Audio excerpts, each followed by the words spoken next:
ঢাকায় আসছেন পাকিস্তানের উপপ্রধানমন্ত্রী। ইমরান খানের মুক্তির দাবিতে লন্ডনে বিক্ষোভ। বাংলাদেশিদের জন্য ভিসা প্রক্রিয়াকরণ ফি বাড়ালো ভারত, বন্ধ হয়ে যাচ্ছে কলকাতায় বাংলাদেশ নির্ভর ব্যবসা বাণিজ্য। আগামী সপ্তাহে রাশিয়া যাবেন যুক্তরাষ্ট্রের বিশেষ দূত। রাশিয়াকে ইউক্রেন যুদ্ধে সহযোগিতা করছে ভারত, অভিযোগ আমেরিকার। বাণিজ্যে ন্যায্যতা চান ডোনাল্ড ট্রাম্প, গাজায় খাদ্য সহায়তার দাবি তার। ইয়েমেনে অভিবাসন প্রত্যাশীদের নৌকাডুবিতে ৬৮ জনের মৃত্যু, নিখোঁজ ৭০ জন।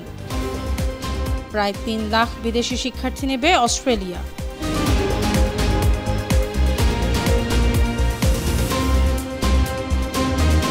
শুনছিলেন সংবাদ শিরোনাম। সবাইকে স্বাগত জানাচ্ছি বিশ্বজুড়ে প্রতিদিনে বিশ্বের বিভিন্ন প্রান্তের সব শেষ তথ্য জানাতে আপনাদের সঙ্গে আছি আমি অনন্যা চৈতি।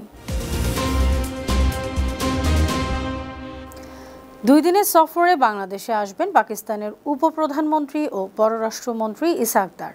আগামী ২৩ আগস্ট আসবেন তিনি। ২৪ আগস্ট তিনি পররাষ্ট্র উপদেষ্টা তৌহিদ হোসেনের সঙ্গে বৈঠক করবেন। সেদিন অন্তর্বর্তী সরকারের প্রধান উপদেষ্টা অধ্যাপক মোহাম্মদ ইউনূসের সঙ্গে ইসহাক দারের সৌজন্য সাক্ষাৎ হতে পারে। দুই দেশের ১.৫ দশকের শীতল সম্পর্ক পুনরুজ্জীবিত করতে গেল এপ্রিলে পাকিস্তানের পররাষ্ট্র সচিব আমনা বালুচ ঢাকায় এসেছিলেন। সেই ধারাবাহিকতায় ইসহাক দার এ সফর করবেন। এ সময় তিনি বাংলাদেশের রাজনৈতিক নেতাদের সঙ্গেও আলোচনা করতে পারেন। গেল ৩ দশকে এই প্রথম পাকিস্তানের কোনো পররাষ্ট্রমন্ত্রী দ্বিপক্ষীয় সফরে বাংলাদেশে আসছেন। জরুরি চিকিৎসা ছাড়া বাংলাদেশিদের ভারতীয় ভিসা দেওয়ার কার্যক্রম বন্ধ আছে প্রায় ১ বছর যাবৎ। এর মধ্যেই ভিসা প্রক্রিয়াকরণ ফি বাড়িয়েছে দেশটি। ইন্ডিয়ান ভিসা অ্যাপ্লিকেশন সেন্টার বাংলাদেশের ওয়েবসাইটে জানানো হয়েছে, নতুন ফি নির্ধারণ করা হয়েছে ১৫০০ টাকা, আগে ছিল ৮২৪ টাকা। কার্যক্রম পরিচালনার খরচ বেড়ে যাওয়ায় ফি বাড়ানো হয়েছে। আগামী ৮ আগস্ট থেকে নতুন এই ভিসা প্রক্রিয়াকরণ ফি কার্যকর হবে। বিজ্ঞপ্তিতে বলা হয়েছে, বর্তমান নীতিমালা অনুযায়ী বাংলাদেশের নাগরিকদের কাছ থেকে কোনো ভিসা ফি নেওয়া হবে না।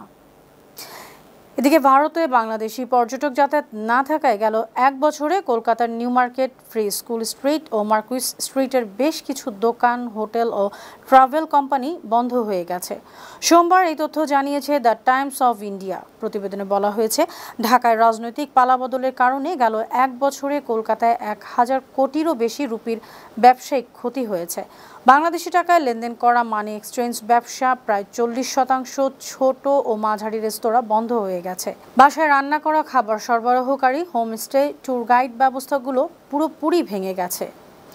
যুক্তরাষ্ট্রের প্রেসিডেন্ট ডোনাল্ড ট্রাম্পের ঘনিষ্ঠ উপদেষ্টা স্টিফেন মিলার অভিযোগ করেছেন, রাশিয়ার তেল কিনে ইউক্রেন যুদ্ধে অর্থায়ন করছে ভারত। মার্কিন সংবাদ মাধ্যম ফক্স নিউজের এক অনুষ্ঠানে তিনি এ অভিযোগ করেন।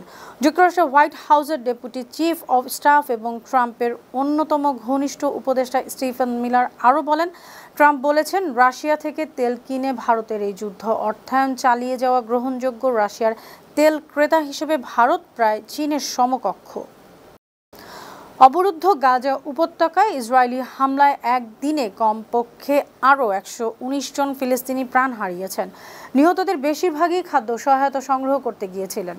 এতে করে ইসরায়েলের হামলায় নিহত ফিলিস্তিনির সংখ্যা ৬০,৮০০ ছাড়িয়ে গেল।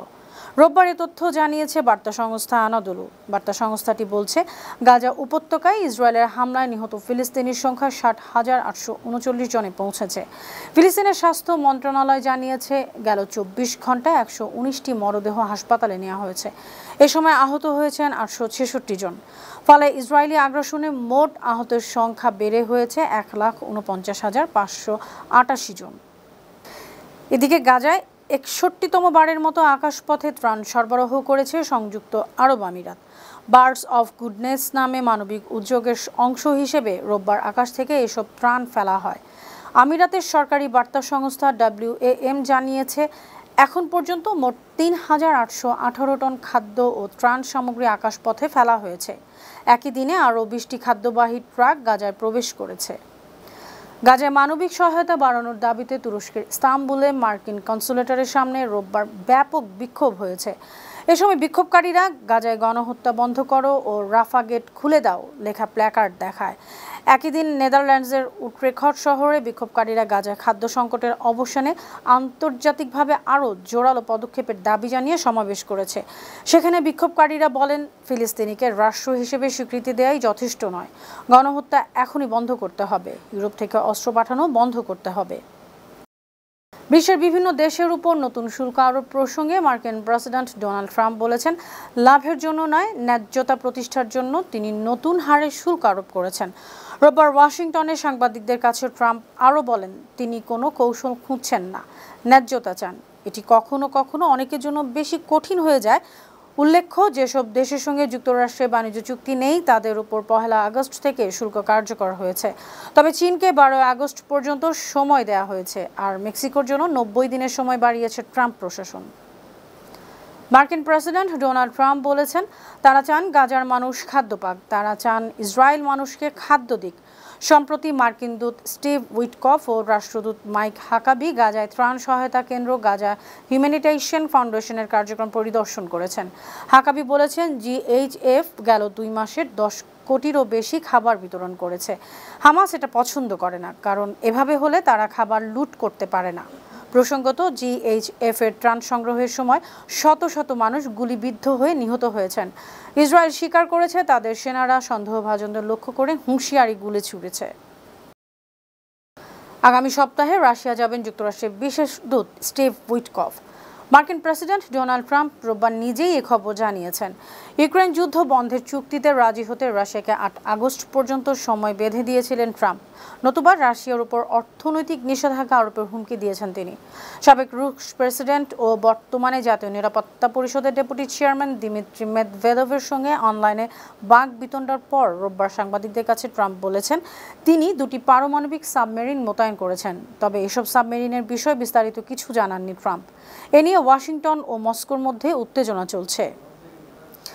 ইয়েমেন উপকূলে অভিবাসন প্রত্যাশী ও শরণার্থীদের বহনকারী একটি নৌকা ডুবে 68 জন মারা গেছেন।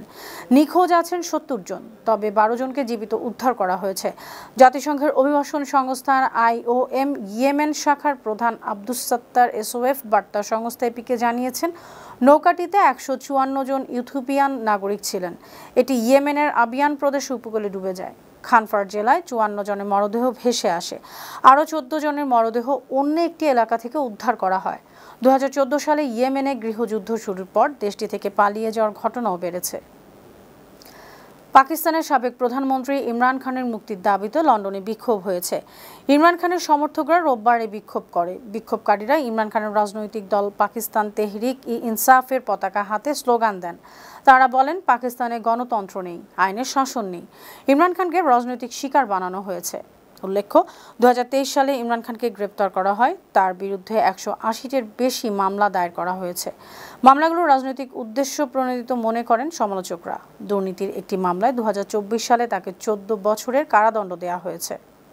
2026 সালে 2,95,000 শিক্ষার্থী নিবে অস্ট্রেলিয়া। এক্ষেত্রে দক্ষিণ পূর্ব এশিয়ার আবেদনকারীদের অগ্রাধিকার দেওয়া হবে। সোমবার দেশটির সরকার এ তথ্য জানিয়েছে। আবাসনের দাম বাড়ার কারণে চলতি বছর মোট 2,70,000 আসন বরাদ্দ করেছিল অস্ট্রেলিয়ান সরকার। আন্তর্জাতিক শিক্ষার্থীর সংখ্যা সফলভাবে নিয়ন্ত্রণের মধ্যে নামিয়ে আনার কারণে 2026 সালে অতিরিক্ত 25,000 আসন বাড়ানো হচ্ছে। কোভিড-19-এর পর রেকর্ড সংখ্যক আন্তর্জাতিক শিক্ষার্থী দেশে ফিরে আসায় অস্ট্রেলিয়া 2023 অর্থবছরে প্রায় 6 লাখ শিক্ষার্থীর ভিসা দিয়েছিল। দেশটিতে সবচেয়ে বেশি শিক্ষার্থী যায় চীন এবং ভারত থেকে। দুবাইতে বিগ টিকেট ড্রতে 2 কোটি দিরহাম, যা বাংলাদেশি টাকায় 66 কোটি টাকার জ্যাকপট লটারি জিতেছেন সেদেশে বসবাসকারী বাংলাদেশি এক দর্জি। তিনি প্রথমবারের মতো টিকিট কিনেছিলেন। লটারি জয়ী ওই বাংলাদেশির নাম সবুজ মিয়া আমির হোসেন দেওয়ান। তিনি 18 বছর ধরে দুবাইতে থাকেন। পেশায় তিনি একজন দর্জি। সবুজ মিয়া জানিয়েছেন, বন্ধু-বান্ধবদের কাছে এমন লটারির কথা প্রায়ই শুনেছেন। এরপর আবুধাবি যান, সেখান থেকে টিকিট কেনেন। সুপ্রিয় দর্শক, এই ছিল আজকের বিশ্বজুড়ে প্রতিদিনের আয়োজন। দেশ বিদেশের বিভিন্ন খবর নিয়ে আবার আপনাদের সামনে হাজির হব। সে পর্যন্ত ভালো থাকুন, সুস্থ থাকুন, বায়ান্ন টিভির সঙ্গেই থাকুন। ধন্যবাদ।